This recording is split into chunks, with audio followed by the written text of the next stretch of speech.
Hey guys, what's up? Welcome to a new video on my channel. So today we're going through how to install Lightroom presets in Adobe Lightroom. Once you've downloaded your presets, go ahead and open it up. And here we have a mobile edition and a normal edition. And if you want to see how to install the mobile edition presets, just press the link in the description for another video. So open up the presets.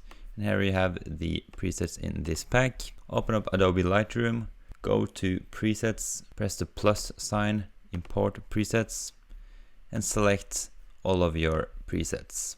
Once you've imported them, they will show up on the side. So for this photo, I'm gonna add on Lofoten Midnight Sun Hike number 4 and make just a little adjustment to the lighting.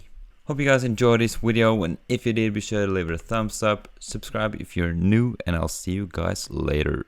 Peace!